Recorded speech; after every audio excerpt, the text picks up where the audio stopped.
Assalamualaikum warahmatullahi wabarakatuh. Hari ini kita akan melanjutkan materi kuliah teknologi bahan konstruksi, yang mana sekarang masuk ke sesi question and answer dari materi bahan alam dan kayu. Nah, di sesi kali ini yang bertanya itu hanya 4 orang dan kesemuanya itu dari kelas A.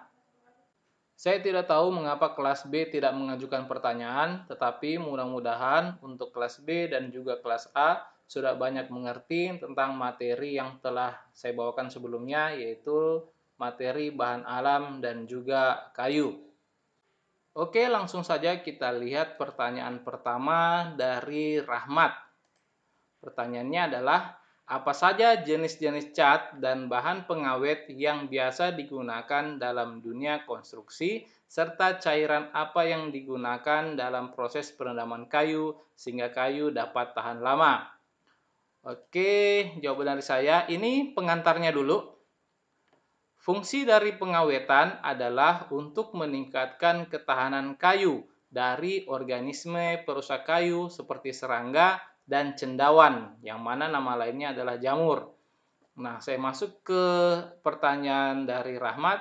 Nah, ini kalau ditanya apa saja jenis-jenis cat, sudah pasti sangat banyak sekali jenis-jenis cat. Tetapi kalau pertanyaannya, jenis-jenis cat yang mengandung bahan pengawet di dalamnya, jawabannya itu ini Mowilex ada, Avian, Yoko, dan lain-lain. Jadi cat-cat ini memiliki kandungan bahan pengawet di dalamnya. Nah, adapun jawaban yang kedua, dan bahan pengawet yang biasa digunakan dalam dunia konstruksi serta cairan. Nah, itu satu paket. Nah, kalian bisa buka di link di bawah ini. Ini salah satu penelitian atau jurnal tentang penggunaan beberapa zat atau cairan untuk mengawetkan kayu. Nah, kalau kalian cari, sangat banyak sekali jurnal-jurnal penelitian yang berkaitan dengan pengawetan kayu dengan menggunakan beberapa zat, digabungkan beberapa zat, dan juga penggabungan dari beberapa cairan. Oke, ini saja jawaban saya dari pertanyaan Rahmat. Selanjutnya pertanyaan dari Muhammad Fadli.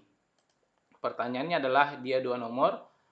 Pertanyaanku, bagaimana cara mengawetkan kayu dengan cara diarangkan dan jenis zat apa saja yang digunakan untuk mengawetkan kayu?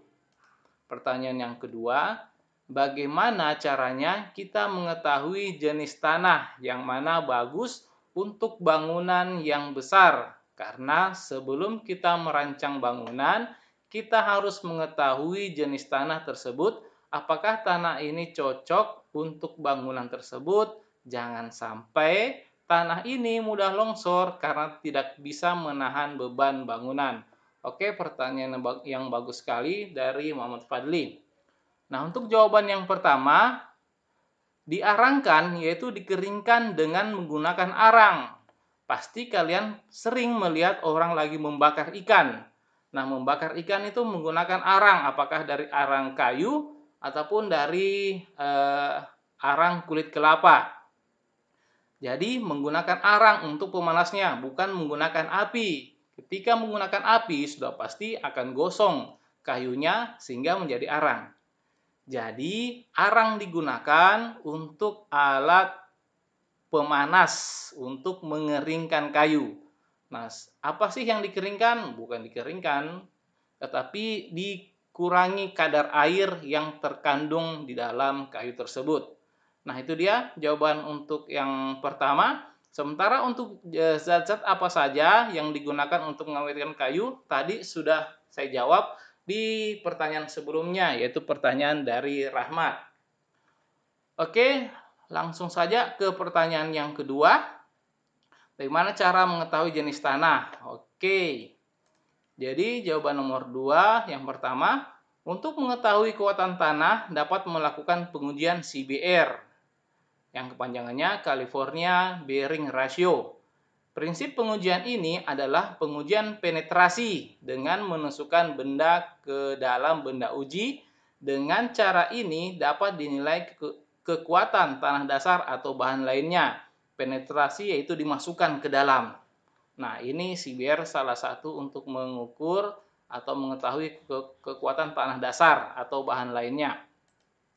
Oke, pengujian selanjutnya adalah melakukan pengujian direct shear atau geser langsung. Kuat geser tanah atau batuan adalah kemampuan tanah melawan tegangan geser yang terjadi pada saat terbebani. Keruntuhan geser atau shear failure tanah atau batuan terjadi bukan disebabkan karena hancurnya butir-butir tanah tersebut, tapi karena adanya gerak relatif antara butir-butir tanah tersebut. Nah, ini ketika dia diberi pembebanan ataupun juga karena bencana alam. Pada peristiwa kelongsoran suatu lereng berarti telah terjadi pergeseran dalam butir-butir tanah tersebut. Nah, biasanya kalau hujan lebat biasa terjadi tanah longsor dan juga bukannya tanahnya yang berjatuhan tetapi batunya juga yang berjatuhan. Nah, ini jawaban dari nomor 2 untuk mengetahui jenis tanah dan juga kekuatan tanah. Dapat menggunakan pengujian CBR dan juga direct shear. Sebenarnya masih ada beberapa cara yang lain, tetapi untuk di Q&A ini yang saya perkenalkan 2 pengujian ini saja, yaitu pengujian CBR dan direct shear. Oke, kita lanjut ke pertanyaan selanjutnya dari Nur Hidayatul Aksan. Nah, ini pertanyaannya. Seperti yang kita ketahui di video, tepatnya pada materi pembahasan bahan alam, bagian pemanfaatan batuan, telah disebutkan bahwa split atau batu pecah itu ada ukurannya. Ada yang kecil, sedang, dan besar. Tolong jelaskan lebih spesifik tentang pemanfaatan dari masing-masing split berdasarkan ukuran tersebut. Oke, jadi jawaban dari saya ini pengantarnya dulu. Di dalam campuran beton dan aspal diperlukan yang namanya gradasi. Nah, sementara pengertian dari gradasi adalah distribusi ukuran butir agregat. Apakah agregat kasar dan juga agregat halus. Jadi ada distribusinya. Penggabungan dari agregat kasar dan juga agregat halus. Ketika kita hanya menggunakan agregat kasar di campuran beton kita, maka akan banyak rongga yang ada di dalam beton kita. Makanya ada yang namanya beton non pasir. Nah, dia tidak menggunakan pasir, melainkan hanya menggunakan semen dan juga agregat kasar. Tetapi itu ada rongga di dalamnya dan tidak bisa digunakan untuk bangunan struktur. Tetapi ketika ditambahkan dengan agregat halus ataupun pasir, maka rongga-rongga yang ada di dalam beton itu dapat terisi oleh agregat halus dan juga pastinya dari semen. Oke, mari kita lihat jawabannya. Nah, untuk menjawab pertanyaannya, saya menggunakan Peraturan Menteri Pekerjaan Umum Republik Indonesia tahun 2013. Jadi, analisa ini yang saya gunakan untuk menjawab pertanyaan tentang bagaimana atau penggunaan dari beberapa split yang berdasarkan ukurannya. Oke, nah ini. Nah, untuk membuat 1 meter kubik beton mutu F aksen C 12,2 MPa atau setara dengan K150, dia menggunakan, ini kerikilnya ini maksimalnya ini 30 mili. Besarnya ini 30 mili atau setara dengan 3 cm. Nah, ini untuk mutu beton K150 atau kalau modelnya silinder dia itu 12,2 MPa. Untuk beton itu terbagi 3, ada yang beton mutu rendah, mutu sedang, dan juga mutu tinggi. Yang mana untuk mutu rendahnya itu di bawah 20 MPa. Nah, ini kalau 12,2 ini di bawah dari 20 MPa, jadi dia ini mutu rendah. Adapun mutu sedang itu 21 MPa sampai 40 MPa. Sementara untuk mutu beton tinggi, dia itu di atas atau sama dengan 41 MPa. Nah, di sini kita perlihatkan untuk yang mutu rendah, 12,2 MPa, dia menggunakan kerikilnya maksimal ukurannya 30 mm atau 3 cm. Nah, adapun untuk mutu beton sedang, nah ini dia 31,2 MPa atau setara dengan K350, sama dia kerikilnya maksimal 30 mm atau 3 cm.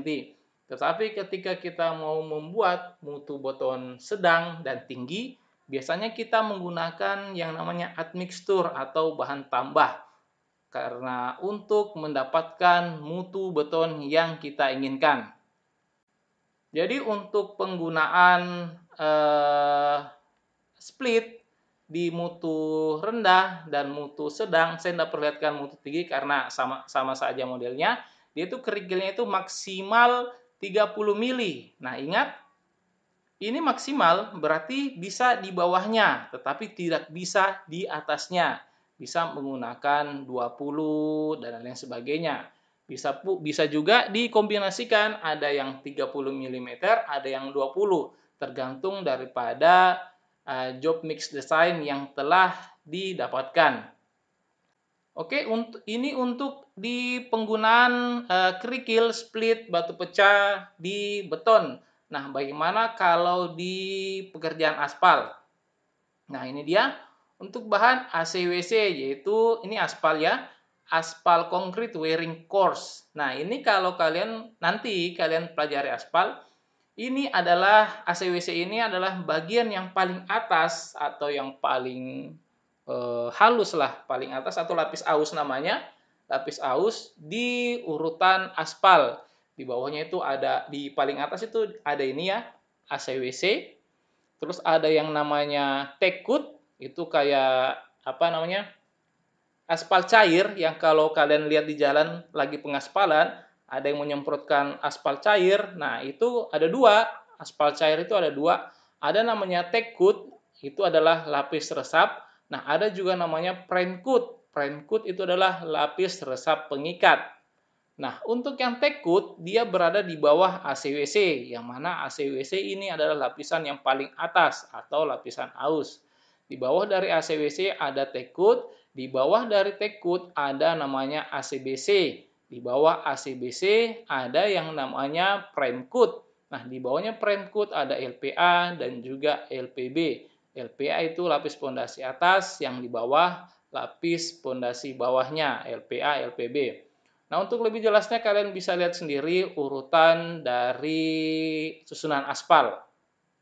Nah, di sini untuk bahan ACWC, dia agregatnya itu 5 sampai 10 mm dan 10 sampai 15 mm. Nah, ini untuk yang ACWC. Tetapi untuk yang ACBC, ini bukan yang kedua, ACBC, dia itu maksimalnya bisa sampai 20 mm. Nah, kenapa dia maksimalnya 20 mm? Karena berkaitan dengan rongganya. Jadi, kalau ACWC, dia itu agregatnya itu lebih kecil daripada ACBC, karena dia itu permukaannya itu lebih halus. Dia permukaannya lebih halus dan lebih kedap air dibandingkan dengan ACBC. Sementara untuk ACBC, yang dia itu perkuatnya itu di stabilitasnya atau di kekuatannya. Nah, ini kalau kalian nanti masuk di mata kuliah tentang pengaspalan, nah ada istilah seperti ini, CA, FA, FF, AS. Nah, sementara CA ini adalah coarse agregat. Coarse agregat itu adalah agregat kasar, yang mana ini dia ukuran dari agregatnya. Sementara kalau FA ini adalah fine agregat atau agregat halus. Nah, dia ukurannya ini 0 sampai 5 mm. Semen. Nah, semen ini dia digunakan sebagai filler. Filler atau bahan pengisi. Sementara untuk aspal, ya pasti butuh aspal karena tentang pengaspalan. Sementara anti-stripping agent, dia itu adalah bahan tambah untuk memperkuat pengikatan dari aspal dan juga agregatnya dan juga fillernya. Oke, ini dia jawaban dari saya untuk pertanyaan tentang penggunaan batu pecah dari yang kecil, sedang, dan juga yang besar. Adapun kalau ukuran lebih dari 30 mm nanti bisa dicari sendiri penggunanya untuk apa. Oke, kita masuk ke pertanyaan selanjutnya dari Muhammad Fadli. Adakah hubungan antara berat jenis kayu, kadar air kayu, dan kekuatannya? Berapa persyaratan kadar air untuk kayu konstruksi modern? Dengan cara apa hal itu dapat dicapai? Nah, oke. Nah, jawaban dari saya. Nah, ini adalah pengantarnya dulu sebelum kita masuk ke jawabannya. Pengaruh perubahan dimensi yang disebabkan karena absorpsi, yaitu penyerapan air atau uap air, atau desorpsi air. Nah, desorpsi ini adalah pelepasan air atau uap air daripada kayu. Terikat terjadi pada kondisi kadar air di bawah titik jenuh serat TJS. Peristiwa ini dikenal dengan pengembangan dan juga penyusutan kayu. Kayunya mengembang ketika dia menyerap, dan dia menyusut ketika dia melepaskan air. Penyusutan kayu selain dipengaruhi oleh kadar air, juga dipengaruhi oleh berat jenis kayu. Nah, ini bersambung, masih ada lanjutannya di slide selanjutnya. Berat jenis memberikan pengaruh hubungan yang linier positif terhadap penyusutan kayu. Semakin tinggi berat jenis suatu kayu, maka penyusutan kayu akan semakin tinggi menurut Soumis 1991. Nah, ini kadar air kayu yang aman untuk penggunaan pada bangunan adalah kadar air kering udara untuk Indonesia sekitar 15% sampai 20%. Jadi ini adalah kadar air kayu yang aman atau yang disyaratkan di Indonesia menurut Budianto 1996. Oke, selanjutnya. Nah, ini dia. Kekuatan kayu tergantung pada faktor-faktor. Yang pertama, suhu lingkungan. 2, sifat struktur anatomi kayu. Nah, ini dia. Yang ketiga, berat jenis. Yang 4, kadar air. Nah, ini berkaitan dengan pertanyaannya. Berat jenis, kadar air. 5, lamanya pemberian gaya atau muatan. 6, umur pohon atau kecepatan tumbuhnya. Tentu umur yang lebih tua daripada umur yang lebih muda lebih kuat dari umur pohon yang lebih tua. Oke, saya rasa itu saja jawaban dari saya. Mudah-mudahan berguna buat kalian semua, terlebih lagi buat saya pribadi. Serta mudah-mudahan bisa diterima. Tetapi ketika masih ada yang terasa kurang dari jawaban saya, kalian bisa cari sendiri karena dosen itu tidak selalu harus menyuap daripada mahasiswanya. Mahasiswanya sendiri bisa mencari materi-materi pembelajaran dari berbagai sumber lainnya, bukan hanya dari dosen, tapi bisa dari buku, jurnal, dan lain-lain sebagainya. Oke, saya rasa cukup sekian saja untuk Q&A di edisi ini dari materi bahan alam dan kayu. Lebih dan kurangnya mohon dimaafkan. Wassalamualaikum warahmatullahi wabarakatuh.